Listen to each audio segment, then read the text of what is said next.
Right, okay, people, so welcome back to episode 42 of the Legacy Podcast. I'm joined today by another guest who goes by the name of Nathan Collins. So just a bit of context for me and Nathan. Obviously, we've known each other for quite some time now.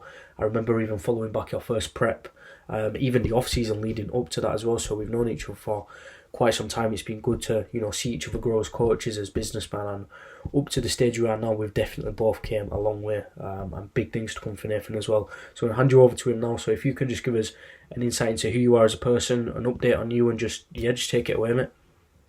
Yeah, fantastic. And Josh, thank you so much for getting me on the podcast. It's very surreal kind of being on the other side of the podcast. I have my own insight into the fitness industry where I talk to other kind of PTs, online coaches like yourselves as well, which is pretty cool. Yeah, we go back a while. I think it goes back to, I know we're going to touch on competing later on the podcast. So my kind of background in regards to fitness is I was trying to become a teacher in 2017 after graduating from university. Decided that's not what I wanted to do, and at the time was like a massive decision. Obviously I look back at it now and think, thank God I made that transition, but at the time, mate, that was scary. And I think a lot of people can resonate with that change, the fact you've gone from a set career to go into something that's completely different. So I took steps to be a personal trainer. Got my first job in October 2017. I think that's probably where we came across each other. I think it was. Competed in 2018. I think it was like kind of May or June. Jumped into that way too quickly, if I'm honest. But I just wanted to get my teeth stuck into something. And also from a business point of view as well, and I'm openly admit this, I did a lot of competing for business because I know having shredded pictures, Definitely. showing that you can kind of walk the walk. Obviously, it's fantastic for business. Kind of transitioned into online coaching. I think it's like kind of start of 2019, and I'm now in that stage where obviously it's not ideal with COVID-19 with personal training, but I'm now in that stage where I'm kind of a fully booked personal trainer, slowly making transition to kind of moving full time online. And that's me, dude. That's pretty much it. Yeah. So you'll notice there, obviously, me and Nathan resonate on the same sort of career path, which means that, as when I surround myself with people like Nathan, that is, a big key of succeeding and going far within your field. So your centre of influence is a big driver of where you want to go in life. I am too in that, that transition from PT to online coach. How long it will take will depend, but we're hoping to hit that transition around sort of like early next year. So we're both on the same path. But how have you sort of handled the transition from training? Obviously both of us, we've still been PTs. We was very much in a gym environment. So how did you handle that transition from training in the gyms to hitting failure, enjoying sessions, to now training at home? How's that transition been for you? In terms of myself, in terms of yourself, yeah. Yeah, it's difficult. I'm quite open and honest with some of my workout posts in the morning that, I haven't, me and my girlfriend, we live in a flat, and obviously it's a tidy flat, but it's not a massive flat where I can order, like a bench or anything like a squat rack. So I have limited equipment, bands, dumbbells, cuffs, that's pretty much it, dude. And like the transition has been difficult, but like anything in life, we adapt. I think the best thing that, and obviously I preach about it a lot, is like, the reason I go to the gym and the reason like my goal is obviously to build my physique. It's like, well, what do I do in the gym to build my physique? And it's like, I want to go to failure. I'm trying to make exercise as hard as possible. I'm looking at different ways of executing movements. So even though we haven't got that load and that stimulus, the same thing applies at home. It's like, okay, I only have one dumbbell. I have one handful of bands. I have one or two cuffs. What can I do with this piece of kit to make it as hard as possible? To begin with, it's tough. There's acceptance that actually, like, this is a bit, I wouldn't say naff, but there's acceptance that, like, this is not the same as a hack squat. This is not the same as a line hamstring curl, but you've got to do what you can. And I think now I was 2 or 3 weeks in, I really found some kind of consistency, some kind of routine, and that's what you've got to do. So if there's anyone listening to this podcast, it's like, you've got to accept the fact it's difficult, as you probably know, but it's how you're gonna utilize your tools that you've got. What about yourself? Yeah, literally similar to you. I think the first step is just acceptance, admittance, and just really adapting to your new situations.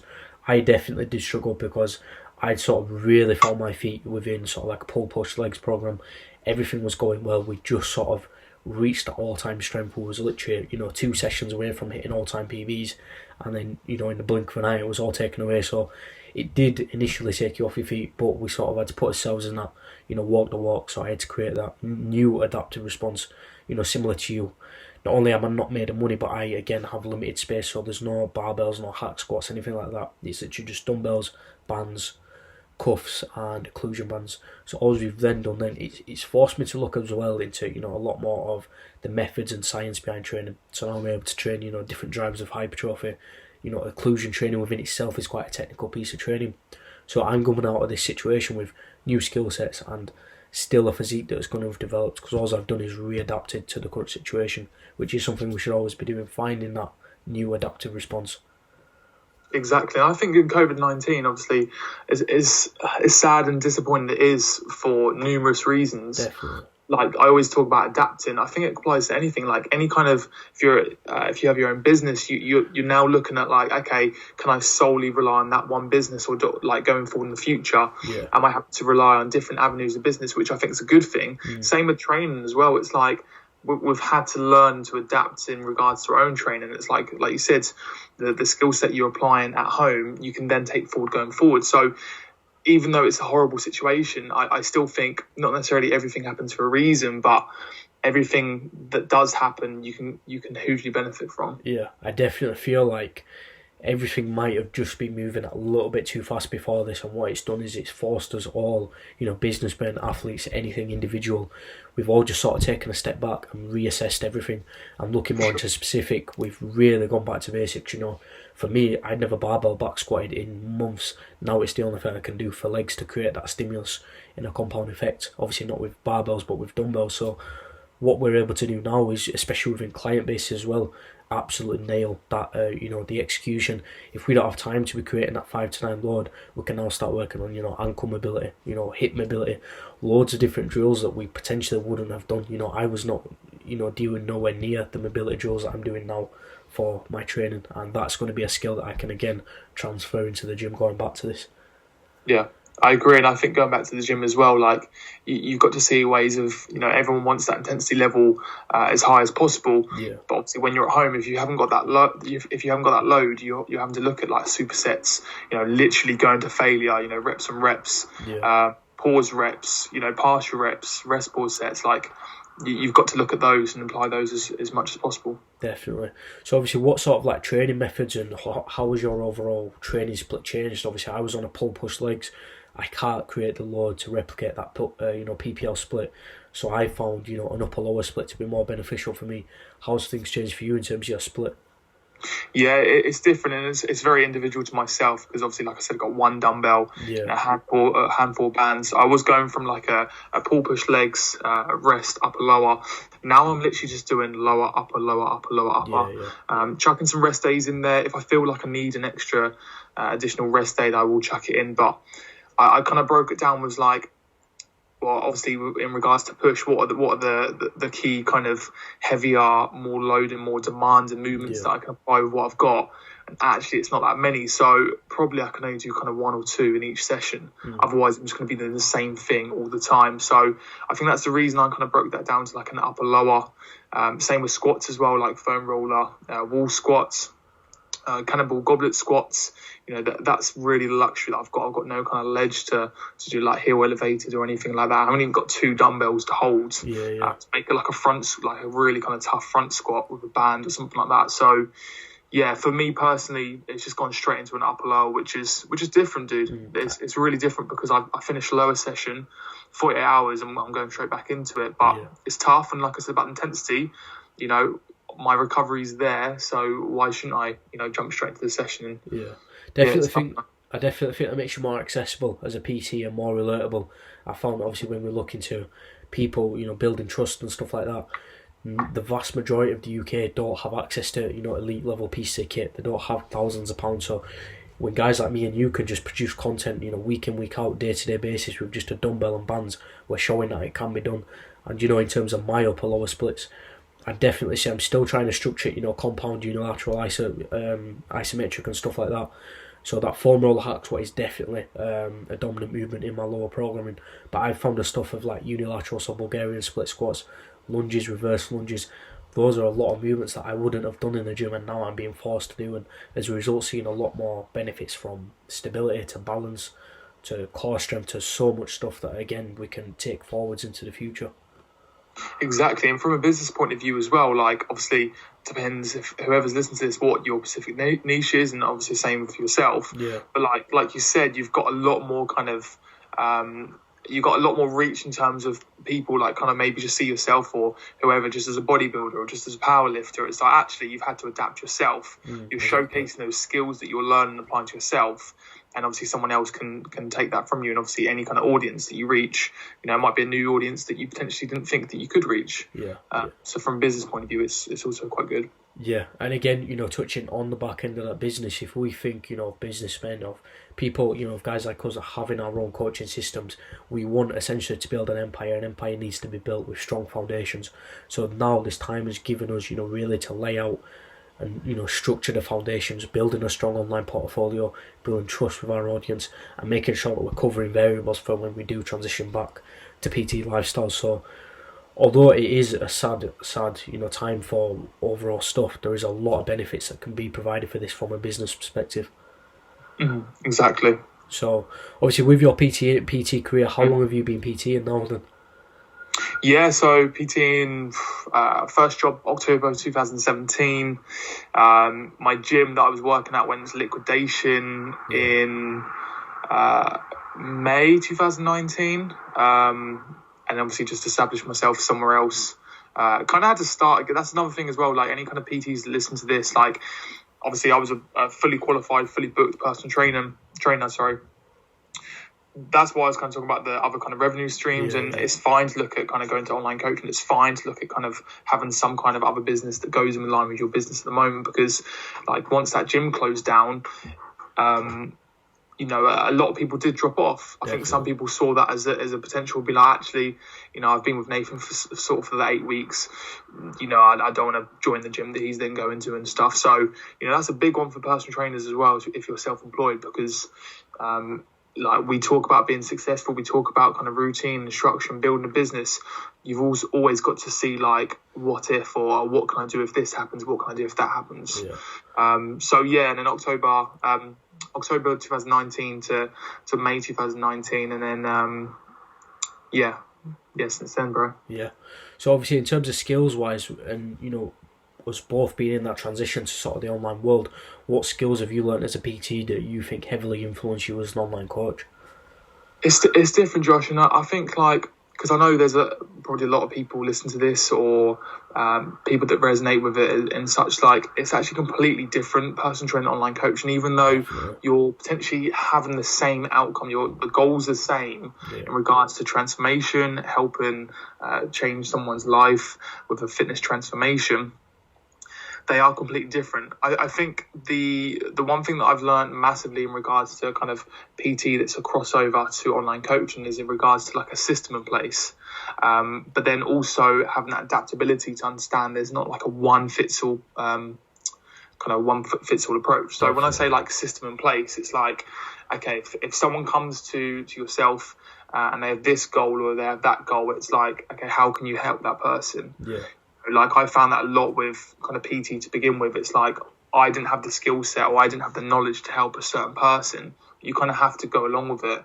So you kind of have the systems in place. So now if someone comes to myself and they have a weight loss goal, or have a muscle goal, or actually I just want to get fit for a holiday, you have the systems in place.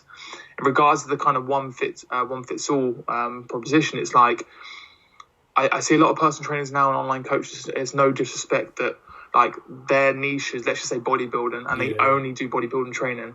The person's goal is fat loss, and you try and incorporate as much bodybuilding as possible. It's like actually you have to have some sort of flexibility. You have to have some sort of change and tailor to their needs. Yes, you're going to have your own opinion. Yes, you're going to have your own kind of methods, as we spoke about earlier. But you've got to understand that everyone is individual. Everyone is not the same. But I think they're just completely different, to be honest. Like, you've got to have people skills, you've got to have that accessibility, you've got to understand that you're not a friend, but you have got that support network. I think they go really, really well. 100%. But Completely different ball games, I think, dude. I'd say for me as well, it's when we look to define what coaching is, it's not just selling a training program, nutrition plan. It's so much wide. I almost see coaching in some ways as an art form, and although the coaching industry isn't regulated, a downfall that we see is people not having the skill set to actually even train people. Being coachable is so much more looking into sleep variables, mental health, and just coaching exercise execution. So as a PT going into this, I had 2 years PT experience, but even touching somebody online, so I already knew how to handle people, how to deliver exercise execution. So transferring that now as an online coach, we definitely have a lot of coachable elements. It's not so much, we don't just provide that training and nutrition program. We can ask for video feedback, we can ask for voice notes. We both use screencasts, so we're able to get a visual representation in check-ins of how the client is looking, how the client is feeling, and all of those elements truly create that true online coaching experience, as aside from buy my program for this amount or give me a money quick time sort of thing. Exactly, absolutely spot on. And I think that's, you absolutely hit the nail on the head. I think that's when obviously personal training online coaching is slightly different, because you've got to kind of like with your kind of personal training clients that you see on a one-to-one basis, you've got to kind of break them down to different segments of people. It's like, who are there just for personal training, who are there just for 1 hour a week, and they might train on their own for another hour, who are there for the whole kind of system in place, the PDFs that you sign up. You've got to understand that some people, especially when kind of the situation with COVID-19 taking place, there's people that you have as a one-to-one that don't want to come over to your online coaching service because it's not for them. But I think as long as you have that kind of system in place that you kind of cater for all kind of clients, then you're sweet as. Yeah, and then obviously touching on that point, the key point that you made about being flexible as a coach, we can start looking into creating and forging new systems. For example, we've got the software Zoom. Obviously, we see we do a lot of Zoom PT sessions that you're still actively doing. So that adaptive response. So again, this is why coaches listening follow in guys like Nathan's footsteps. You're a very accessible and adaptable person. When one door closes, you don't wait for another one to open. You go open one yourself. If that makes sense. So nice. That utilisation of software is good. Yeah, I appreciate that, and I think it's one of those things. Like, I had this question the other day on the podcast. It was like, how did you make the change from when gyms shut to obviously transitioning and trying to be calm and everything like that? And it's like, actually, I think it happened on a Friday that I wasn't calm, but because I knew I had the online coaching in place, I had that kind of system, and I have numerous online clients anyway. Some people kind of came over from personal one-to-one training. But I think that weekend was like, I saw a lot of thing where people kind of not necessarily jumped the gun, but they were doing this, that, and the other. And I just kind of took a step back for 2 or 3 days, and it was like, okay, this is potentially going to go on for 4 to 12 weeks. Okay, what am I going to do? Exactly. And you kind of break it down like that. And I think as long as you're continuing to provide value, you're continuing to provide education, I think I wouldn't say there's not necessarily anything to worry about. It's like it all kind of just falls into place. Exactly. If we literally just start with a big problem and just start to break it down in small steps, and a lot of it focuses on what we can control versus what we can't control. We physically can't control when the gym's open, when we get back into the gyms, but we can control, and it's very much in our control to create new routines, set bedtime, set wake times, plan out our days. We can still use that in our control. Bands, I've just ordered some resistance bands. There was £15. If you think the money that now we're saving, from takeaways, from Nando trips, from nights out, that can add up to hundreds of pounds a month, and for 15 quid bands, we can then invest in a coach. So there is so much stuff in our control, as opposed to that one thing that isn't in our control, like the gyms, for example. Yeah, exactly. And you hit the nail on the head in regards to, don't focus on necessarily like what you can't control. I think that comes down to a lot of mindset.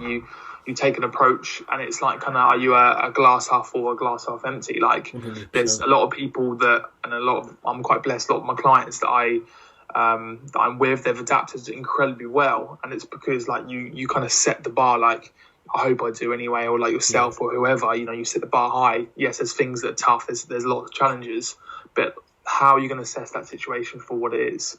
Are you going to worry about the little things that you can't control? Like, I'm not worried if gyms don't open for the next kind of 2, 4, 6, 8 weeks or whatever. I'm I'm sweet as, because I've got things in Exactly. place. Like, and that's the way you should be. It shouldn't always be like, you shouldn't focus on necessarily like what if. It's what you're controlling right now and how you adapt and how you're improving. And that's got to be the biggest focus, dude. Yeah, 100%. So obviously going into sort of like clients, building a base, building rapport and stuff like that, going back to the basics, that first client, we'll sort of focus more online for this one, but how did that first client come about for you as an individual? Yeah, so I was quite fortunate. The gym that I joined was a new gym. Yeah. So I did a lot of kind of the marketing for when the gym opened for about a month, and then obviously I got asked to do like a Facebook Live because I live in Chelmsford now, which is Essex Live. I did like a Facebook, so I kind of got my face out there quite quickly, and I think I got asked to do the first couple of classes, and it just kind of spiraled from there. The gym that I was at, it was kind of like obviously it's liquidated now, it's called Sweat. So it was similar to like The Gym or Pure Gym. And they did something called like free green PT, which is like a 30-minute free PT session in your 15 hours that you do.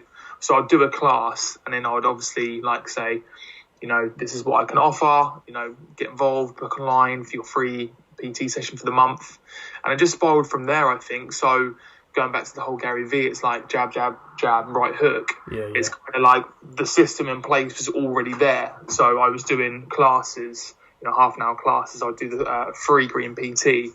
And then obviously the clients, my first client came kind of from there. I was quite lucky. I kind of built up a base pretty quickly because obviously that summer, when I finished my kind of teaching first year training, it was like kind of July between October. So obviously at that time I was renting out a flat, wasn't earning much money, so I kind of picked my feet up pretty quickly. But I think the clients come from, we talk about value and education from an online purpose.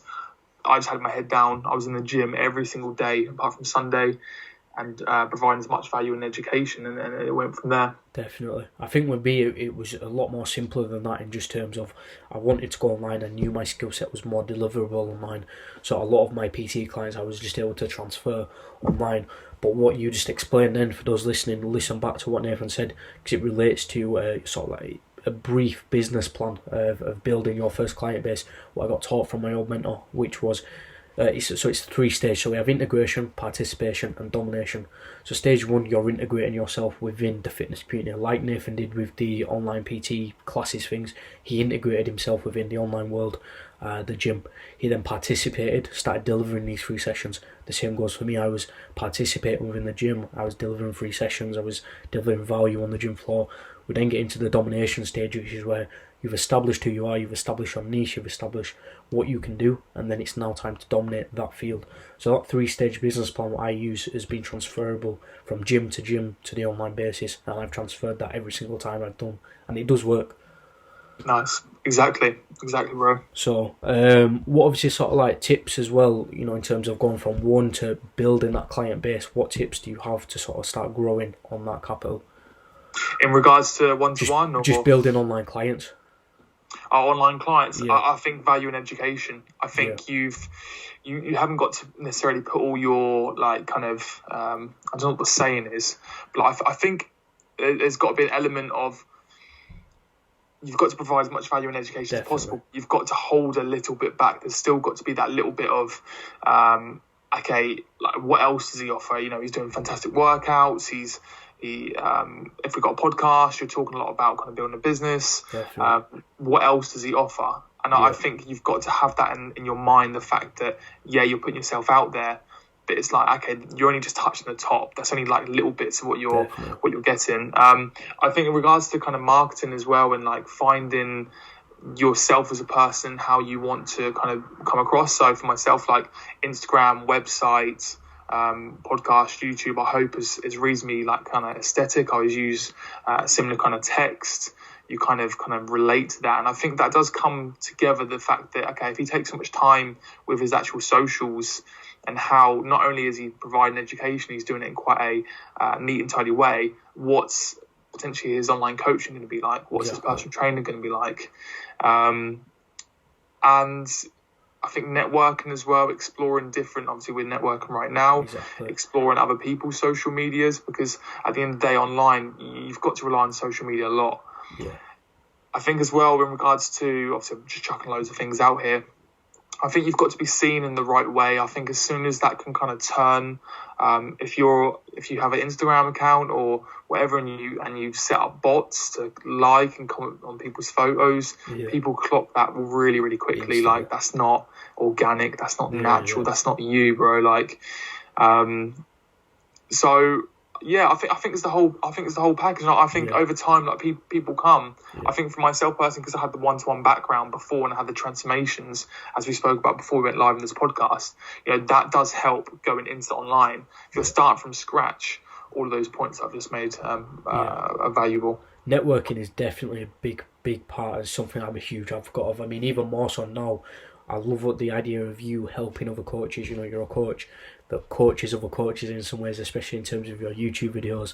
And then as well, Nathan again replicates what I've always been a big advocate of on previous podcasts, the idea of building habits with your audience, habits being the one true constant. So if we can build new habits across different social media platforms, the second they subconsciously think coach, they think guys like Nathan, they think guys like me, because we've built a presence across Instagram, YouTube, even TikTok. TikTok, again, with the algorithm being so unique and independent, we definitely want to be utilising platforms like that to again sort of like create that network, the independent network, and then the social network of guys like me and Nathan working together, podcasting. So it's all a big intricate web to help support each other. For those coaches, do not be that coach that tries to make business off of slandering other coaches. The only way you will get far in this industry is by supporting others and networking with others. And I think as well, it sounds really bad, but like there's enough clients for everyone. Like, definitely. For example, I know you're a big fan of him, like TM Cycles. Yeah. TM Cycles and George Bridgman. Technically, if you look at them, they should be competing against each other with clients. But actually, no, they network really, really well. Exactly. Same with other coaches. It's not a competition. If like the kind of cream always rises to the top, like who the coaches are going to be, and if you're able to network and build a successful kind of name for yourself, you don't have to worry about anyone else apart from yourself. In regards to what you said about slagging, like I think when I first became a PT, 2017, I think that was a known thing to do. Like I would obviously slag off like kind of Herbalife, and obviously I still do now, and I see a lot of people slagging off James Smith and other people like that. But for me personally, it depends on your mindset. You're going to be that guy that's like, he's only done that because of that, or it's because of that post, that's why he's successful, or whatever. Or do you look at them and see, okay, what do they do really well? Yeah. And I think it's a massive difference. Like, you've got to break them down. Yeah, you might acknowledge that something that they say or do you might not agree with, but they do so much more right. And it depends the mindset you want to be. If you want to be like them, there'll be a lot of people that will try and copy what they do. If there's people that are jealous of them, they'll slag them off.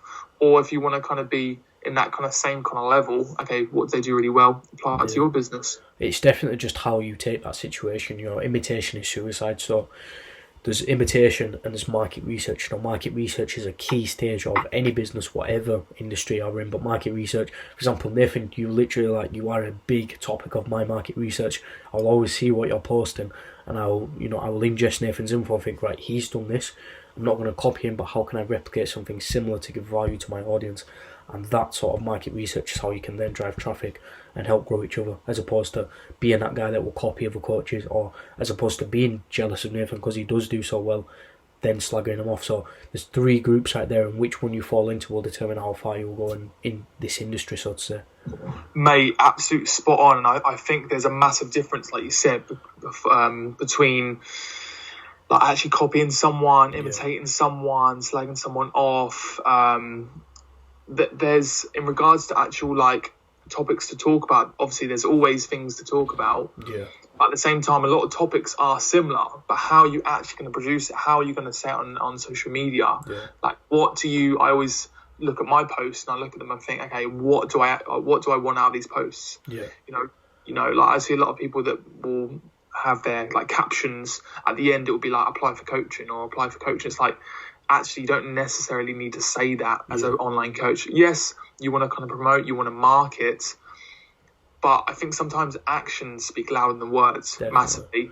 you don't need to say like where your kind of online coaching forms are all the time. Yeah, drop them in every now and then, but in regards to a market point of view, you don't necessarily have to do that. Yeah, often as well, a lot of it results to a book what I read, Ego is the Enemy. Sometimes as a coach, just drop the ego. Sometimes just asking for help. There's been multiple times I've approached Nathan and just says, how did you do that with your story? Or how are you doing this with your YouTube? Just generally being coachable as a person.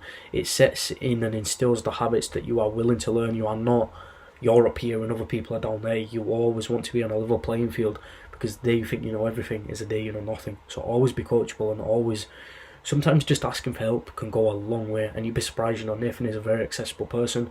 Guys like Alex, guys like Cam, they're all very accessible people as well as myself. So learn to network with people instead of work against people is the biggest point I can give you.